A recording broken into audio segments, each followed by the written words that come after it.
네, 이재명 대표가 경기지사 시절 경기도 예산을 유용했다는 혐의로 재판에 넘겨졌습니다. 현 정부 들어서만 검찰의 6번째 기소로 이 대표는 이제 5개의 재판에 출석해야 합니다. 이를 둘러싼 여야의 공방도 더 거세지고 있습니다. 네, 관련 내용 포함한 정치권 이슈들 최수영 제20대 대통령직 인수위 전문위원, 조기현 민주당 법률위 부위원장과 함께 짚어보겠습니다. 두 분 어서 오십시오.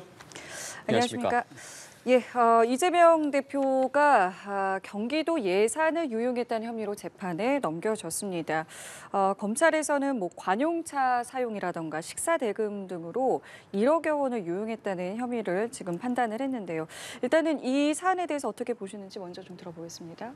새로울 게 없었죠. 2022년 2월 달에 제기된 이후에 지금 줄곧 2년 반 넘게 계속 나왔던 얘기들이고, 다만 특이한 것은 전체 배임 그 금액을 높이기 위한 의도였는지 모르겠지만 관용차에 6천만 원 이상의 어떤 이 사적 사용을 넣음으로써 1억 원 이상의 지금 배임 금액이 됐는데요. 전체적으로 이 문제의 핵심은 이러이러한 것을 사적으로 잘못 썼다에 대한 어떤 도덕적 윤리적 비난 문제가 아니라 법적으로 이재명 대표가 이거를 알고 지시 묵인했느냐, 실제 그리고 사적 사용에 해당되는 만큼의 어떤 직접적 입증이 이루어졌느냐인데, 검찰의 그 보도 자료, 설명 자료에도 불구하고 그런 내용이 기재돼 있지 않습니다. 그러니까 이렇게 썼다 해서 이것이 법인카드 내지의 배임에 해당된다는 내용만 기재만 돼 있을 뿐이지, 그렇다면 이재명 당시 지사는 이 부분을 알고 범죄 행위를 했느냐에 대한 내용은 없습니다. 결국 이 기소는 뭐냐면 이러한 여러 가지 객관적 상황과 국민들의 어떤 비난 여론, 도덕적 윤리적 비난 여론을 통해서 이재명 대표가 이 부분을 몰랐을 리 있겠느냐, 결국 이런 판결을 기대한 기소라고 보여지고요.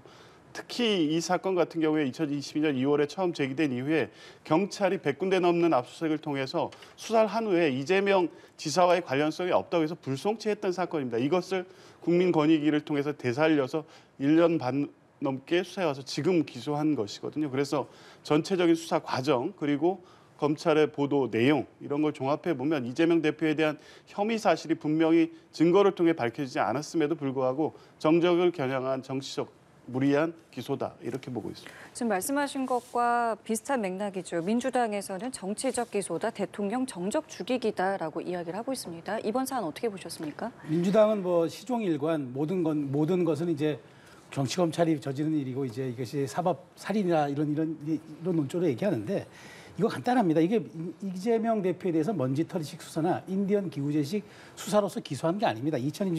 지금 불송치 말씀하셨는데 맞습니다. 2022년에 경찰이 이 사건과 관련해서 불송치 결정합니다. 그런데 새롭게 증거들이 많이 나오고 조명현 씨에 대한 있다는 진술들이 나와서 바로 검찰이 재수사 지시를 합니다. 근데 경찰이 안에서 사건 자료를 검찰이 넘겨받아서 다시 재조사해서 이번에 기소를 한 겁니다. 자, 이렇게 보면은 여기에서 당시 경찰이 불송치 결정을 내릴 때 이유가 하나 있습니다. 이재명 대표가 관여한 증거가 없다 했습니다. 이재명 대표가 경기도지사가 아니었으면 사모님 팀이 구성됐겠습니까? 관용 차량이 지급됩니까? 그리고 법인카드가 배모 씨라는 사실상의 사모님 팀의 그 최고 말하자면 관리자에게 상시로 법인카드가 지급됩니까? 그리고 이번에 기소할 때 이재명 대표뿐만 아니라 실질적으로 비서실장도 같이 기소했다는 것은 이번 사건과 관련해가지고 많은 부분들이 주말에 쓰여진 것들은 이른바 개인이 먼저 카드를 계산하고 나중에 페이백 방식으로 돌려받고, 그다음에 나머지 것들에 대해서는 그 위법한 부분들에 대해서는 이를테면 식사를 간담회로 위장한다든지 허위사실로 영수증한다든지, 이게 정당한 것이었으면 왜 경기도가 허위 영수증을 첨부합니까? 그러니까 이건 사실 명시적으로 보면 이거는 위법뿐만 아니라 어찌 보면 범죄 행위에 가깝기 때문에 사실 이 금액도 1억 600만 원이라고 하지만 이것은 텔레그램이라든가 문자 메시지로만 확인된 증거고, 이를테면은 여기에 청담동 무슨 일제 샴푸가 제가 포함되는지 안 되는지 모르겠습니다만은 그런 것까지 다 합하면 어쩌면 이 재판 과정이 더 늘어날 수 있기 때문에 민주당이 마치 이것을 검찰의 정적 죽이기라든가 사법살인 혹은 정치 검찰의 행태라고 몰아붙이는 거는 정말 이건 나중에 후과를 치를 수도 있는 저는 얘기라고 봅니다. 예, 이번 검찰의 기소로 이재명 대표 같은 경우에는 이제 5개의 재판을 동시에 받게 됐습니다.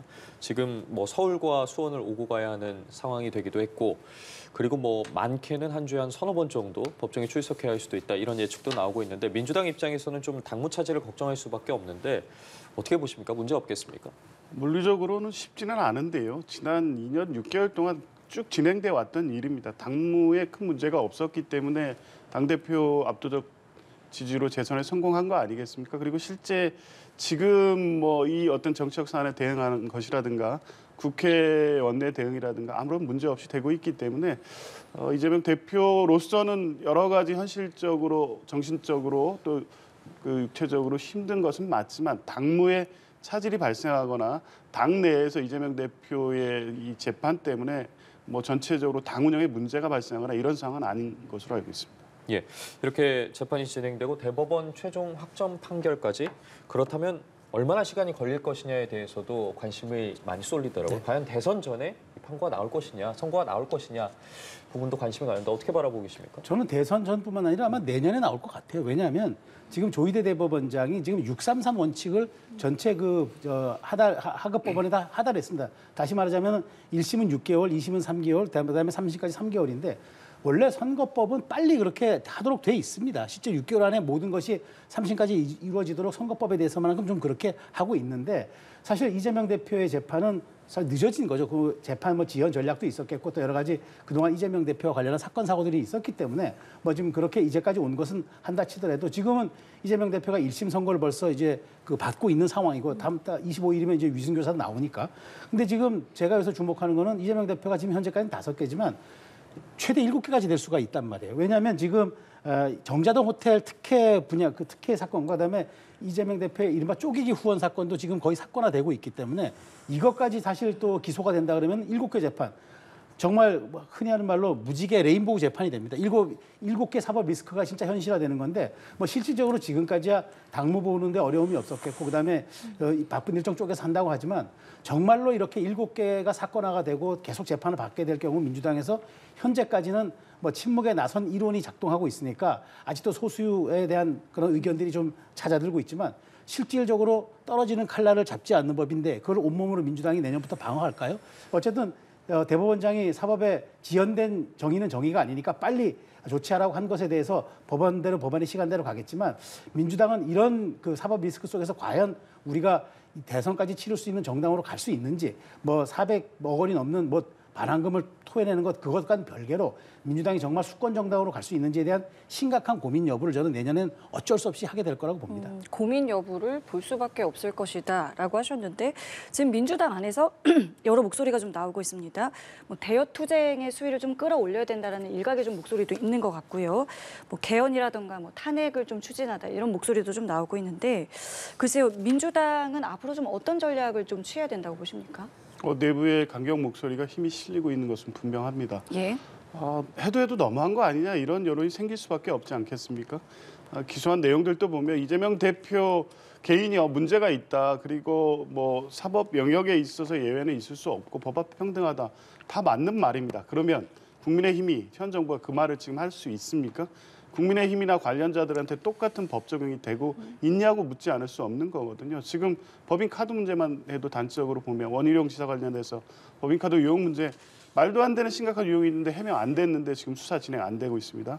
이준숙 방통위원장에 대해서 인사청문회 과정에서 법인카드 문제 얼마나 많이 나왔습니까? 이 부분 수사한다는 얘기 나오고 있습니다. 이렇게 여권 관련자들 또 대통령 주변에 대한 수사는 하나도 진행되지 않으면서 이재명 대표 주변 야권에 대한 수사가만 이렇게 먼지털이식으로 털고 그리고 끝내 경찰이 불송치 사건까지 가져다가 기소하는 이런 상황은 단순하게 이재명 대표의 혐의 사실을 피할 수 없다. 일단 재판을 통해서 잘 소명해서 무죄를 받을 수 있다. 이렇게 나이브하게 낙관할 수는 없는 상황이라고 보고 있는 겁니다. 이것은 현 정부와 검찰에 의해서 야권, 특히 정적인 이재명 대표를 죽임으로써 정치적인 이 위기를 자신들의 위기를 돌파하기 위한 수단으로서 지금 이재명 대표를 활용하고 있다고 보기 때문에 단순하게 뭐 이 1심 선고 이후에 2심 항소심을 통해서 공직선거법 무죄를 받고 또 위증교사 다음 주에 무죄 가능성을 얘기하고 혹시라도 또 유죄가 나온다고 하면 항소심에서 다투면 되지 않느냐 이렇게 대응하고 이렇게 기대하는 것은 한가한 대응이다. 이미 민주당이나 야권에 대한 정부 또 검찰의 공격은 이재명 대표 하나를 어떻게 뭐 이 사법 처리로 끝난다고 해서 끝날 문제가 아니라는 인식이 강하기 때문에 결국에 전면적으로 대응할 수밖에 없고, 그것은 김건희 여사에 대한 특검을 한 축으로 하고 또 이재명 대표는 사법적 대응을 한다, 이렇게 투 트랙으로 가는 것으로는 안 된다. 하나로 다 묶어서 총체적 대응을 해야 되고, 그 수위는 지금까지 특검 요구 수준을 넘어서는 정부에 대한 어떤 퇴진 주장까지 가야 된다는 의견들이 많이 나오고 있습니다. 어떻게 보세요? 이런 목소리가 있는 것까지는 저희가 지금 확인을 했는데 앞으로 어떤 전략 취할 것 같으십니까? 지금 그 원래 안으로 어떤 한 집단이 안으로 동질성이 매우 강해지잖아요. 그럼 반사적으로 밖으로 배타성이 굉장히 더 강해집니다. 그러면서 파괴의 에너지는 밖으로 향하게 되는 게 그게 사실상의 정치 이론입니다. 자, 근데 지금 내부에서 민주당 내부에서 이재명 대표를 부정하라, 이재명 대표의 사법 위기를 인정하라 하는 얘기는 일종의 십자가 밟기와 가장 같다고 봅니다. 십자가를 너 밟아봐. 이겁니다. 근데 지금은 못하죠. 지금은 못하는데 위기가 점점 증폭되잖아요. 실제로 현실화되잖아요. 430억 원 토해내고, 그다음에 정말 이재명 대표의 사법적인 것들이 한두 가지가 아니라 서너 개가 다 유죄 판결을 받아서 단 한 개라도 어려울 텐데 이게 현실화된다. 그러면 그러잖아요. 아니, 이때 우리 걸림돌부터 좀 치워야지 않겠습니까? 라는 얘기가 현실적으로 안 나오겠습니까? 전 나올 거라고 봅니다. 그런 측면에서 다만 지금은 뭐가 있냐면은 지난 박광원 학습 효과라는 게 있습니다. 지난번 체포동의안이 작년에 지난 21대 국회에 마지막에 통과되니까 당시 원내대표였던 박광원 원내대표 사퇴했지만 공천도 못 받았습니다. 제가 알기로 당시 원내대표, 직전 원내대표가 공천 못 받은 건 아마 민주당의 박광원과 홍영표가 아마 그 원내대표가 전 처음으로 알고 있습니다. 그만큼 공포스러운 거죠. 그러다 보니까 민주당의 강성 친명들의 발언은 금도를 넘는 정말 그 말하자면 정말 추앙의 그 넘어서 신의 세계까지 지금 얘기하는 그 정도가 나오는 건데, 지금이야 전 그런 얘기들이 나올 수 있다고는 보지만 과연 앞으로도 나올 수 있을까? 지금은 열성 팬덤을 넘어서 사생 팬덤의 시대로 가고 있지만 과연 이재명 대표가 정말 민주당을 앞으로 이끌 수 없다라는 게 명명백백하게 현실화됐을 때 할 수 있을까? 그런 측면에서 지금은 좀 말하자면은 뭐 말을 못하지만 결국에는 저는 드러날 수밖에 없을 것이다. 결국은 주머니 안에 송곳은 뚫고 나가기 마련입니다. 홍익표 원내대표. 홍익표 그렇죠? 원내대표였습니다. 당내 개파 갈등이 있지 않겠느냐라는 관측도 좀 있습니다. 비명계 움직임도 좀 주목하는 목소리도 있고요. 이 부분은 어떻게 보십니까? 전혀 그런 분위기 없습니다. 이제 최민희 의원의 발언 때문에 이제 그 부분이 특히 부각된 면은 있지만, 최민희 의원은 그 선고일 다음 날 집회장이라는 어떤 특수한 상황에서 다소 이제 격한 반응이 나왔던 거고요. 그래서는 안 된다는 것을 강조하는 과정에서 좀 부적절한 표현이었던 정도지, 실제 그러한 어떤 움직임이 있고 또 이재명 대표에 반대하거나 총선 과정에서 불이익을 분들이 조직적으로 모여서 기다렸다는 행동한다? 그럴 리가 없고 그런 상황도 아닙니다. 오히려 이 과거 친문 세력이라는 분들, 또 지난 뭐 반명이라는 분들도 지금 민주당 이재명 대표를 중심으로 해서 이 상황을 돌파해야 된다는 공감대는 적어도 있다. 그리고 지금 상황에서 이재명 대표 이후에 어떤 민주당을 준비해야 된다는 얘기는 나오지 않고 있습니다. 그것이 지금 상황을 해결하는 방법이 아니라는 것을 다 알고 있기 때문이죠. 그래서 여권이나 지금 정부는 그런 기대를 할지 모르겠지만 민주당의 갈등으로 이어질 가능성은 없습니다. 예, 그럼 이어서 여당 내 상황도 좀 여쭤볼게요. 지금 여당 같은 경우에는 당원 게시판 논란을 두고 친윤계와 친한계가 계속해서 좀 신경전을 벌이고 있는데, 친윤계에서는 어쨌든 공개적으로 신속한 당무 감사를 주장하고 있습니다. 친한계에서는 안 된다, 불가능하다라고 이야기를 하고 있는데, 여당 내 상황에 대해서는 좀 어떻게 보고 계십니까? 저는 이게 한동훈 대표 최대 위기 상황이라고 보고 있습니다. 과거에 대통령과 여러 갈등들도 있었고 당내 리더십이 확보되지 않고 있다는 비판도 있었고 대통령과 지지율과 커플링돼서 같이 하락하는 부분을 극복해내지 못한다는 한계론도 있었지만 이 사안은 좀 다릅니다.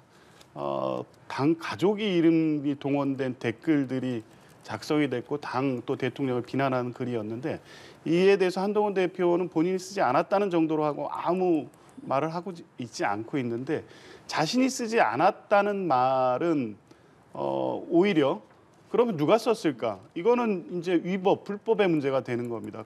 잘못된 선택을 한 거죠. 그러니까 차라리 본인이 그때 썼다라고 했으면 이건 정치적 문제로 끝나고 비판을 받을 수는 있지만, 본인이 쓰지 않았다면 그러면 이 국민의힘 당원 게시템의 그 시스템의 특성상 직접 가입하고 직접 쓰지 않으면 안 되는데, 가족들이 다 쓴 것이 아니라면 그러면 누가 썼을까요?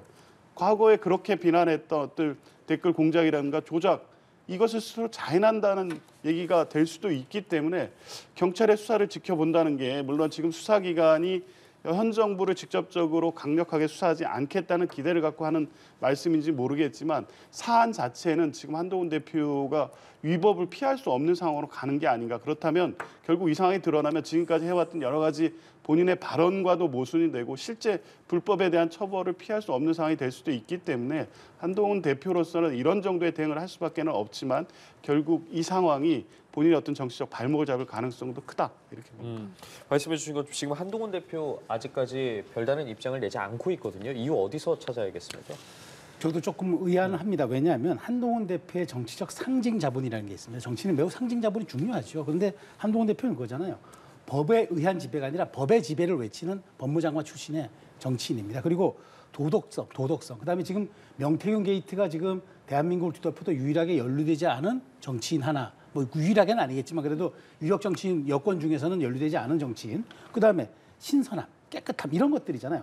근데 이 문제에 대해서는 지금 침묵을 합니다. 근데 이제 뭐 측근들의 입으로 굳이 뭐 당무감사를 해야 되느냐, 뭐 가족들이 연루됐다 한들 그게 무슨 죄가 되냐 얘기를 하는데 어쨌든 이게 저는 한동훈 대표의 상징 자본을 좀 위협할 수 있는 그런 사안이 될 거라고 생각하기 때문에 조기 진화하는 게 맞다고 봅니다. 근데 저는 이걸 경찰 수사로 넘긴다? 저는 이거 좀 반대입니다. 왜냐하면 이게 당원 게시판이잖아요. 내부에 건강하게 자신의 의견과 당의 진로의 앞날 이런 것에 대해서 가감없이 올리는 당원 게시판을 수사기관의 통째로 넘긴다? 그러면 외부가 다 들여다본다는 얘기 아닙니까? 그럼 앞으로 이런 유사한 일이 벌어졌을 때 계속적인 사법기관들이 통제할 수 있고 접근할 수 있다는 얘기 아니겠습니까?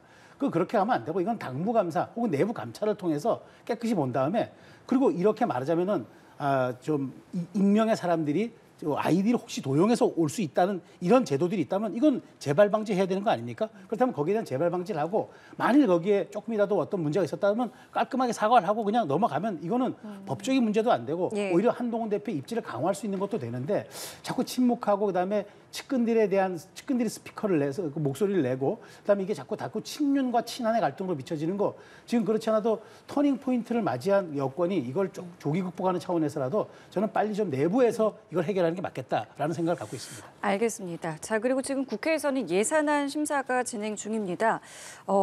민주당의 경우는 이제 정부기관의 어떤 특활비 삭감을 추진하고 있고 이 안에는 이제 대통령실 또한 포함이 되어 있는데 국민의힘에서는 이렇게 이야기를 합니다. 대통령실 관련해서 뭐 특활비, 특경비, 업무 추진비를 삭감하는 거는 기능을 마비시키는 것이다라고 이야기를 하고 있는데요.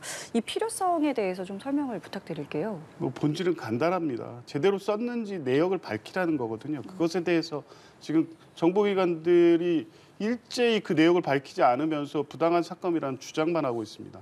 이럴 거면 국회가 왜 예결산을 심사를 하겠습니까? 정부가 자체 편성해서 적당히 쓰고 국민한테 보고만 하게 됐으면 국회 예산 심의권을 줄 필요도 없겠죠. 그런데 지금 정도가 심할 정도로 정부가 내놓는 어떤 이 결산에 대한 소명 내용이 제대로 돼 있지 않기 때문에 문제입니다. 검찰의 특수활동비 업무 추진도 마찬가지였고요.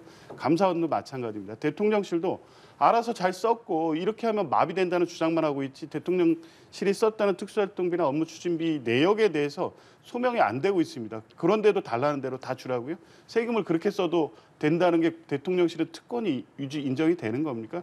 이런 부분에서 바로 잡자는 것이지 대통령실의 업무를 예산 삭감의 방식으로 막겠다는 게 아니지 않습니까? 그런 측면에서 보면 삭감에 대해서 부당성만을 주장하지 말고 제대로 쓰였다는 이 소명 자료를 제출해서 민주당을 설득하면 될 일입니다. 어떻게 이 사안 보고 계세요? 민주당이 너무 지금 정치적 상황을 예산 국회까지 끌어들이고 있다고 저는 생각이 되는 게 대통령실의 특수활동비나 업무 추진비 같은 경우 밖으로 공개할 수 있는 게 있고 또 공개하지 않고 그다음에 내부적으로 또 그냥 별도 보고를 받으면 되는 게 있습니다. 그런데 지금 요즘 뭐 경호처 과잉 경호 논란, 지금 그렇지 않아도 김건희 여사 특검 논란 이런 걸 때문에 이렇게까지 저는 확산하는 건 좀 온당치 않다고 보고요. 검찰의 특수활동비도 마찬가지예요. 수사하지 말란 얘기 아닙니까? 아니 검찰의 본령이 수사해서 범죄자들을 기소하는 건데 그런 활동비 다 없애면 어떻게 하라는 겁니까? 그리고 대통령실에 대한 예산도 마찬가지입니다. 지금 내부 보고를 받고 그다음에 편성해 준 다음에 내년에 제대로 쓰는지를 감시하는 게 또 국회 책무 아니겠습니까? 그런데 아예 주지 않겠다. 너희들 우리 우리 말 듣지 않고 협조하지 않으면은 우리가 예산을 갖고 우리가 이렇게 하겠다. 그렇게 해서 대법원 예산 250억 묻지도 않고 증액해 줬습니까? 아니 도대체 묻지도 않고 다 요구하지도 않는 예산 그렇게 증액해 주면서 꼭 필요한 예산을 이렇게 삭감하는 게 공당의 모습인지 되묻지 않을 수 없고요. 물론 국회의 권능입니다. 권능이고 야당의 특권이긴 합니다만은 그래도 어떤 일에 있어서는 상식과 합리의 선을 지켜갈 때 비로소 국민들이 동의해 주는 거 아니겠습니까? 좀 보고받을 건 보고받고 줄 건 주고 이렇게 하는 합리적 예산 배분이 저는 있어야 된다고 봅니다. 예, 알겠습니다. 자, 이런 가운데 윤석열 대통령이 군 골프장을 이용한 것을 두고도 설전이 이어졌습니다. 특히나 민주당 같은 경우에는 윤 대통령이 골프장을 이용했던 시기와 관련해서 대통령이 거짓 해명을 하고 있다, 거짓 설명을 하고 있다라고 비판을 가했는데 대통령실은 대통령의 이런 스포츠 활동은 보통 이상의 의미를 가진다, 외교적 준비였다라고 입장을 내놨거든요. 어떻게 들으셨습니까? 대통령 골프 칠 수 있죠. 더군다나 주말에 쳤으니까 그 자체가 무슨 문제겠습니까? 근데 민주당이 비판하는 지점은 시기와 때 그리고 그게 문제가 드러났을 때 해명하는 내용이 궁색하다 못해 사실과 맞지 않는 거짓 변명으로 일관하고 있다는 겁니다. 트럼프 대통령의 당선을 얘기하고 준비했다는 말을 처음 나왔을 때 그렇게 해명한 그걸 누가 믿겠습니까? 그리고 나서 이제 8월 달부터 골프장을 가셨다는 또 문제가 제기되니까 이제 트럼프와의 외교 얘기를 하는데 또 대통령실의 정무수석이 어제 국회에 나와서 하는 얘기는 더 가관입니다. 하루 이틀 연습해서 되는 거 아니니까 8월부터 연습해야 되는 거 아니냐, 골프가 그런 게 아니냐. 골프 어떻게 배우는지 그거 설명해달라고 그런 겁니까? 대통령이 골프를 할 수는 있는데 8월 달부터 갔다는 사실을 처음에 긋고 숨기고 결국 내놓은 변명이 트럼프 대통령과의 외교를 위한 어떤 수단이라고 얘기를 했는데 사실관계 하나도 맞지 않는 변명을 하기 때문에 그렇기 때문에 오히려 할 수 있는 대통령 회의조차 비판의 대상이 될 수밖에 없다는 거고요.